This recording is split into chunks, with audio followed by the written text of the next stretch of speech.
Assalamualaikum warahmatullahi wabarakatuh. Bismillahirrahmanirrahim. Alhamdulillahi rabbil alamin. Wa salawatullahi wa salamuhu al-atamanil akmalan ala nabiyyina Muhammadin wa ala alihi wa sahbihi ajma'in. Saudara dan saudari muslimin dan muslimat yang dirahmati Allah sekalian, Sayyiduna Abdullah ibnu Umar radhiyallahu anhu pernah menyatakan, Baginda sallallahu alaihi wasallam telah memfardukan zakat fitrah, iaitu dengan membayar segantang daripada tamar ataupun segantang daripada syair, iaitu sejenis gandum yang diwajibkan ke atas, sama ada orang itu orang yang merdeka ataupun seorang hamba lelaki ataupun perempuan.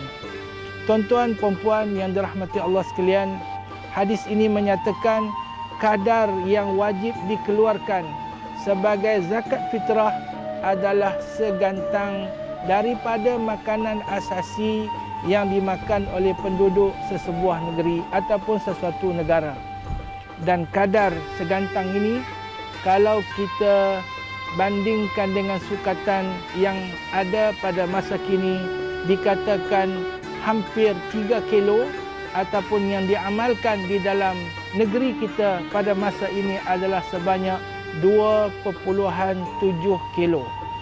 Dan ini adalah kadar yang wajib dikeluarkan daripada makanan asasi negeri tempat kita membayar zakat fitrah tersebut.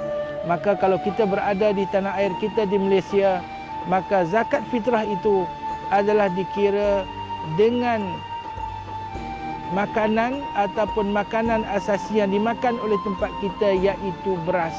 Maka kita wajib mengeluarkan segantang beras, dan gantang beras itu wajib dikeluarkan sebagai zakat dan diberikan kepada orang-orang yang berhak menerima zakat ataupun mustahiquz zakah.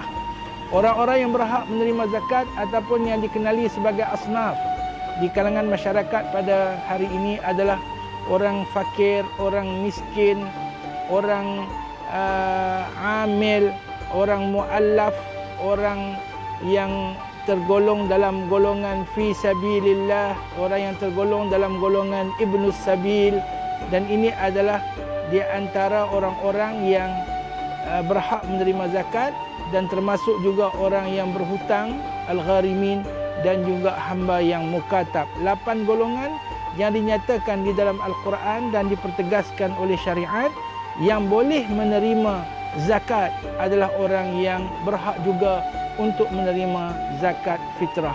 Maka oleh kerana di negara kita telah pun diperundangkan dan dilantik amil-amil yang dilantik oleh pihak kerajaan, pihak berkuasa agama, maka bolehlah kita membayar zakat kita, zakat fitrah kita kepada amil-amil yang dilantik ini.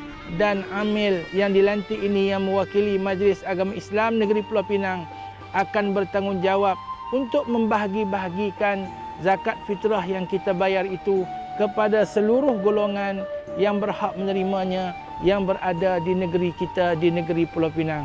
Tuan-tuan dan puan-puan yang dirahmati Allah sekalian, zakat yang dibayar adalah begitu mudah, iaitu kita hanya perlu menyerahkan kadar yang wajib kita bayar, iaitu dengan segantang beras.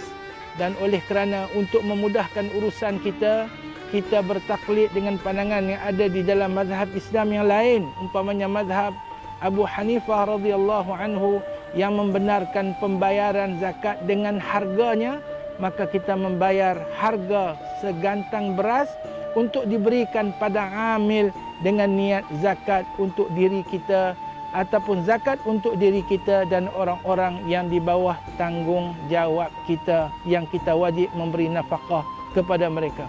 Zakat ini adalah merujuk kepada jenis beras yang kita makan. Sebab itu di negeri kita di Pulau Pinang ada 2 kategori yang diberikan, iaitu RM7 dan RM16.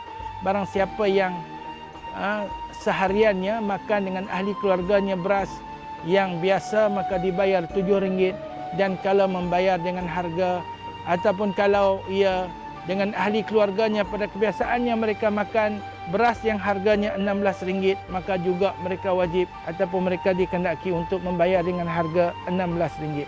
Tuan-tuan dan puan-puan yang dirahmati Allah, pembayaran zakat ini adalah satu yang amat mudah, tidak perlu akad, tidak perlu banyak songeh dan banyak perkara, tetapi hanya kita perlu menyampaikannya dengan berniat. Jangan lupa untuk berniat ketika membayar zakat. Semoga zakat kita diterima oleh Allah dan kita menunaikan satu lagi rukun daripada rukun Islam, iaitu membayar zakat. Kita telah menunaikan satu rukun Islam daripada rukun-rukun Islam, iaitu berpuasa, dan sekarang peluang kita untuk menunaikan satu lagi rukun Islam, iaitu membayar zakat. Sekian, semoga kita berjumpa lagi. Assalamualaikum warahmatullahi wabarakatuh.